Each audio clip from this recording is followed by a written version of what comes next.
Victory.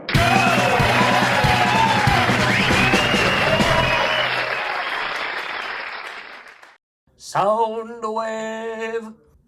A very popular Transformers character, and one that constantly tussles with Shockwave in my mind for favorite Decepticon. They're both cool and have Wave in their name, what more could you want? But it was surprisingly difficult to get a good Generation Shockwave. I'm sensing a theme recently. He completely sat out the Classics and Universe era, only popping his head out for the Fall of Cybertron Heavy Generations launch, with a War 4 and then subsequent Fall of figure. Which never had the War for Cybertron figure, but the Fall of Cybertron Voyager was amazing. Then there was Titan's Return, which was okay, and then there was Siege, and that one was pretty good, and then there was Earthrise, and yada yada yada, here we are, let's get started. Studio Series 86 Soundwave turns into a micro cassette player, and I'm not gonna make the joke that you or children don't know what this is, because you know what this is, children are not dumb. There was no reason for it to be this difficult to get this perfect of a micro cassette player in Generations. I mean, we didn't even try until Titan's Return, and that was more of a boombox, and Earthrise, that was a joke. Though this isn't perfect. I do wish there was a way to... I knocked Blur over. I do wish there was a way to fill this gap in, or maybe hide the arms a little bit better. And we're just straight up missing a silver stripe down here. Like, it's not even, like, alluded, it's just not there.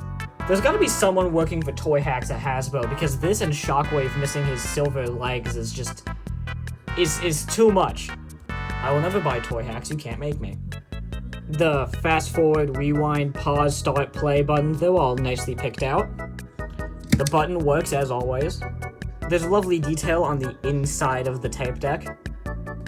Left and right indicators for the speakers, just in case you're stupid. Though strangely enough, the yellow stripe is clearly sculpted to continue here, but they just didn't paint it. It's a little weird. And I do wish they did anything with the side of the tape deck. This is where you would find the Walkman knobs, or, like, you know, places to plug in headphones, or literally anything on any normal tape deck or any other Soundwave, but it's just not here. I get that they want to do something different with the transformation, but if it could have facilitated having details like that to just do it normally, I would have preferred that. But really, I am stretching for complaints here. Though there is something on mine that might be a quality control issue. As you can see, it kind of bows, like, inward a little bit. It's not completely straight, but if I do that, you hear that click? That's because the front panel has untabbed. If I want it to be straight, I have to untab this part and then make it not smooth, but I'd rather have it smooth than not, so it's a little frustrating, but honestly, it does not matter. Nothing matters. We're all gonna die someday. Isn't that right, Maximum Spider-Man? Ugh. That's why that video hasn't happened yet. I really am stretching for complaints, though. Like, this is pretty much perfect. It's not very hard to mess up the Walkman or the micro cassette player. It's literally a box, though my god have they. It's just good to finally have a Soundwave that turns into this, and not whatever this guy did. So I guess without further ado, clever transition.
It may not feel like it, but the head does clip in. So, you know, just be careful.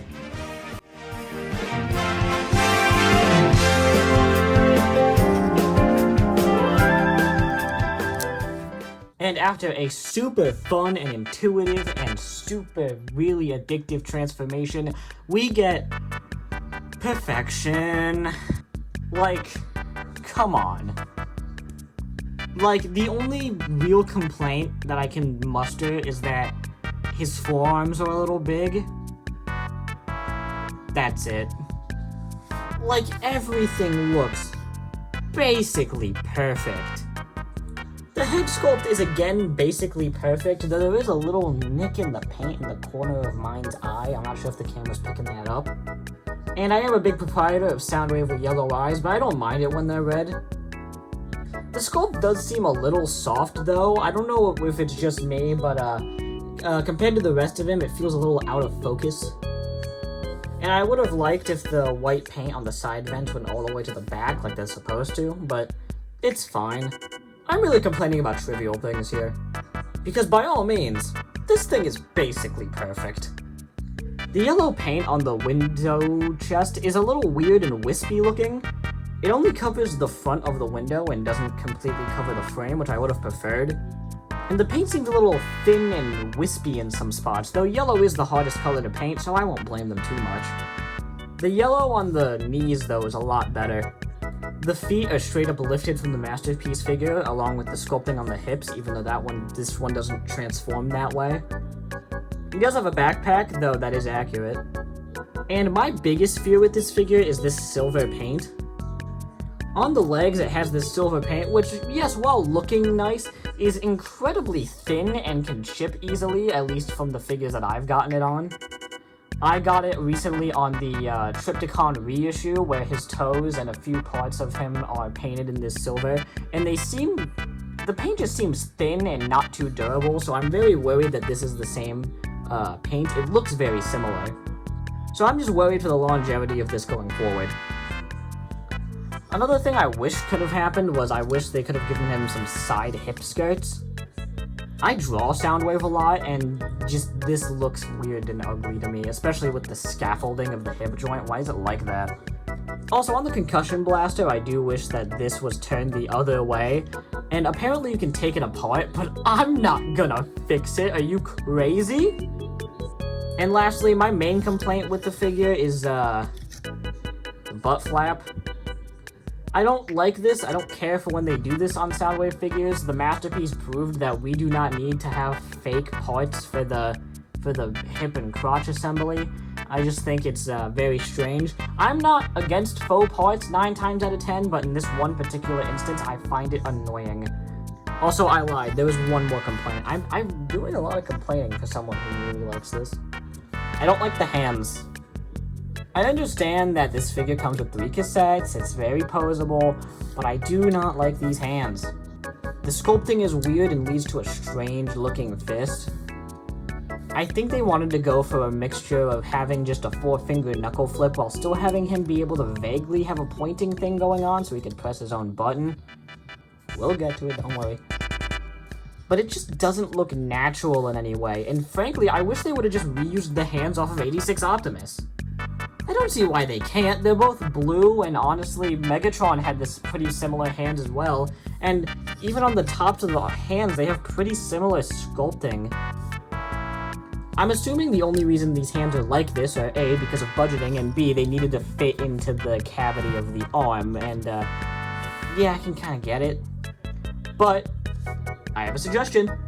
Instead of wasting all of this pins and stuff with how they have this currently, why, instead of using a mushroom peg on a hinge joint, why didn't they just sculpt a ball joint on the hand that then plugged into this part, so you still had the the wrist rotation, while still folding into the hand, and then they could have used the extra assembly cost to go into the fingers, to give it like a separate finger or anything.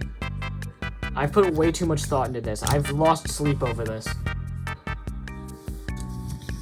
Also, on the back of the legs, there are the Walkman knobs that were neglected to be shown in the vehicle mode, tape deck mode. They're unpainted, and honestly, they're just here as incidental sculpting, but it's appreciated, I think. I wish there were weapon ports. I miss weapon ports. The de-siegification of generations as a whole needs to be studied. From the death of weaponizers to the slow decline of weapon ports being included on figures, it's worrying me. It first started with just Studio Series 86, and even then not everybody, and now it feels like it's rare to see it on even Age of the Primes figures, and I'm getting worried. Is the removal of gimmicks entirely probably leading to solid and better figures? Yeah. Every figure I've gotten that's released this year has been an absolute banger. But I don't want to see complete gimmicks removed from generations as a whole. My favorite Transformers toy of all time is basically one big gimmick, so that pretty much sums up how I feel about this. I feel like I'm complaining a lot. Let's move on. Accessories-wise, he comes with his shoulder cannon, which is removable, but why would you? And the concussion blaster, which I've already talked about my gripes with. It's a concussion blaster, I don't know what you want me to say. It's painted nicely, and funnily enough, because we saw that prototype at that one convention, we know that the plastic that forms the barrel of the gun is the same as the window on his chest. I don't know what to do with this information. Funnily enough, I think the weapons are a little too sculpted. The figure itself is very smooth and doesn't have that much sculpted detail, while these would fit right at home in Siege. I just think it's kind of funny. It's not a complaint, really. And he does the thing that I wish more Soundwaves did. He comes with cassettes. I dropped Laserbeak. Really, I've been advocating that more Soundwaves should come with at least one cassette baked in, and honestly, it's more rare than you think. Really, the only previous version of Soundwave that came with cassettes baked in was the Fall of Cybertron one. And both versions of the Netflix one, but we don't talk about that one. And to my dismay, all of the cassettes are original molds, which originally I was pretty hyped for. But really, they just shouldn't have bothered. We come with Laserbeak and Buzzsaw and Ravage. Oh my goodness! Jesus Christ, that doesn't even attempt to look like a cassette. The little circular bits, you shouldn't have even bothered, my god. Let's talk about the birds first. They both transform effectively the same. Flip the wings. Fold down the feet. Flip the wings again. Get your nail in there and flip the head out. And plug on the backpack, which you do have to assemble out of the box. It's not hard though. There's no sprues or anything that you need to clip. And I'm mixed on these guys. Like, they're fine. I think they look good. But they absolutely drenched these guys. Like, oh my god, look at how much paint they just drenched these dudes in. It makes all the sculpting soft, and they're heading to a one-way trip to Paint Chip City. You can literally see, it's not I don't think these are supposed to bow down like this. I think literally the paint is so thick that it's actively stressing it. That's not good! It's like when I spray painted that Runamuck to turn him into Runabout. Also, we've had the technology to include the backpack into the transformation for a decade. There's no reason for us to be parts forming here, guys. It is the worst kind of parts forming too. Not you take it off and you put it back on between modes. No, you take it off for one mode, and then it's just gone. You leave it somewhere. Come on, I can't even call this lazy, because it would have taken less effort to actually just put in the previous version. Also, my Buzzsaw lovingly came packaged pre-cracked. That's awesome. But these aren't that bad, really. There's a slot on their foot, and a tab on Soundwave's arm, so they can perch on his arm. Barely works, though. And Ravage, oh god. Squish the head together. Get his little paws out. Flip those down. Get these paws up.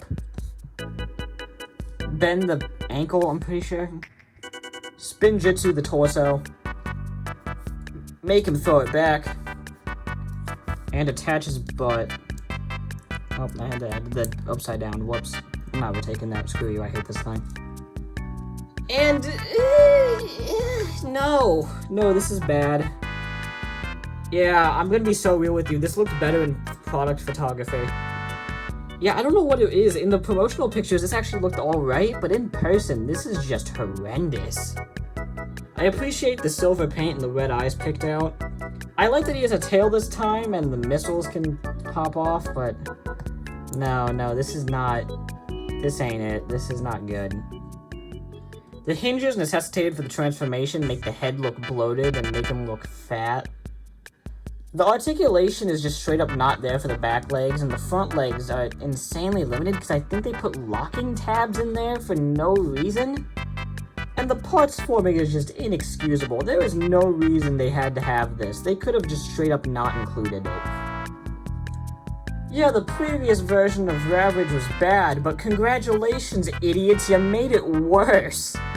Actually terrible. Holy crap, you should have not bothered. So it's a pretty good thing that the previous ones are still compatible. Looks good in there too. Backwards compatibility-wise, he does look pretty good next to Rumble and Frenzy, and they do both fit in his chest door. And pretty much any cassette released after Siege should fit in there just fine. I actually haven't done that before, that looks awesome. Also, did I forget to mention that the Concussion Blaster is Blast Effect compatible because I'm stupid? We have a ball joint at the head, which is actually really expressive. There's a hinge joint in the base of the neck, so you have to look up that far and look down that far. If you untransform it, you can kind of like make it, use it a little bit more. It's weird. His arms can go in that far and out that far, and there is a rotation that can go all the way around. Through the transformation, there is a backwards butterfly and a built-in forwards butterfly, though it is rather tight to unplug and plug back in. My mouth works. There was a bicep rotation. There was a bicep rotation, which I'm realizing now is really tight.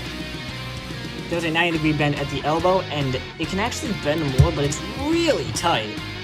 Listen, I hate locking tabs on joints. It messes with me so much, and this is no exception. And there's no reason for it to be this tight. This is like a Red Alert from last year, but on crack. There's a wrist rotation, and there's thingies. Waist rotation. Hip skirt can move out of the way, and he can kick that high.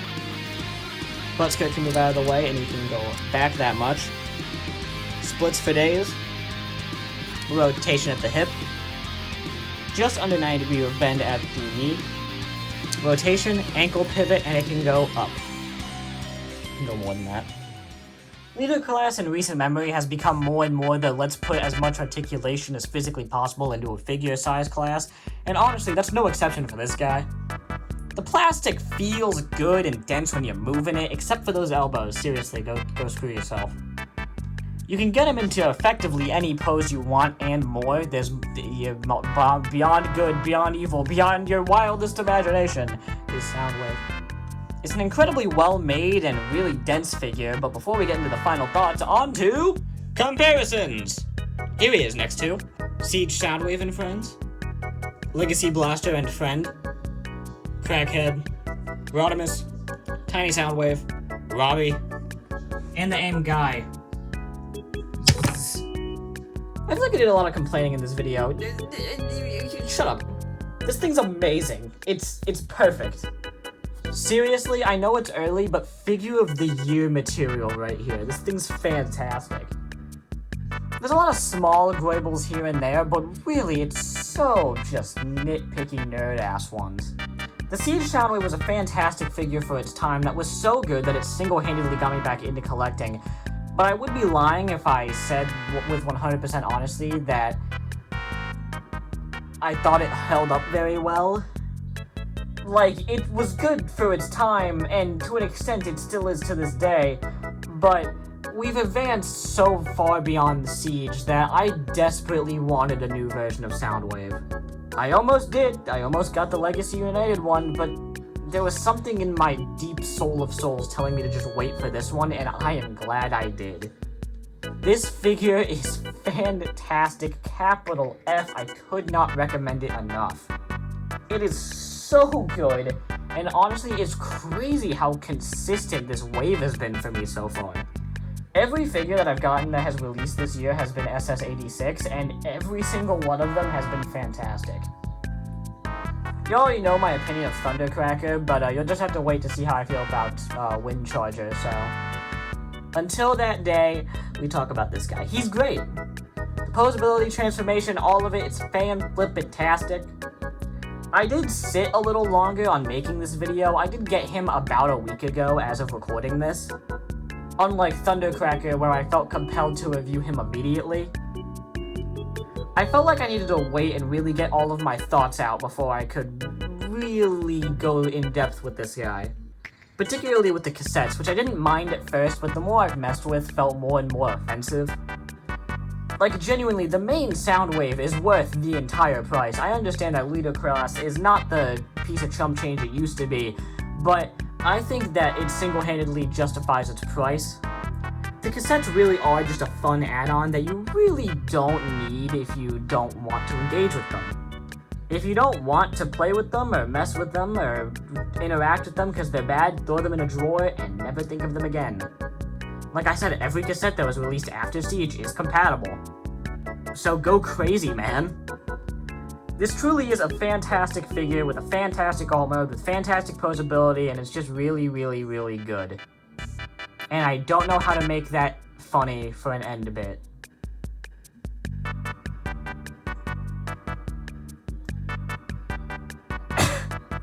Let's talk about boxes. So as of last year, both Age of the Primes and SS86 have moved to this more uniform box style. And while I have been very vocal for how much I do love the Legacy / War for Cybertron boxes with their plenty of details, story, hints, and just overall great art all around, it is very refreshing to get something a little different after years of magma and explosions. While the previous boxes emphasized story, these emphasize design! With murals of the characters and what they turn into on the sides. Which, hopefully these aren't AI, but if they aren't, then they look great. Sometimes. Along with the mural on the sides. And depending on the line, you get pictures of the toy and some weird voodoo crap. And pictures of the primes. Or if you're a part of Studio Series, you get the same murals. Along with a smaller photography, along with a very, very short bio on the back. Thundercracker prepares for battle alongside Decepticon leader Megatron. Showing the scene he dies. Classy, guys. Same thing can pretty much be said for Deluxes. Windcharger looks great. Windcharger uses his magnetic powers to fight the Decepticons. Does he? Since Windcharger only showed up to be a corpse, they just put a picture of the poster in the corner. Cowards. The boxes look good in smaller scale, but they look fantastic in Leader. I absolutely adore how this looks, especially when it's this flippin' big. The photography looks fantastic. Oh, I knocked over Laserbeak. Showing the main figure and the stuff he comes with. Soundwave sends his cassette troops on a spy mission. Wait, is that it? Also, wait a minute, is that a YouTube play button? But yeah, that is enough for box talk with Noah. I think the boxes are cool.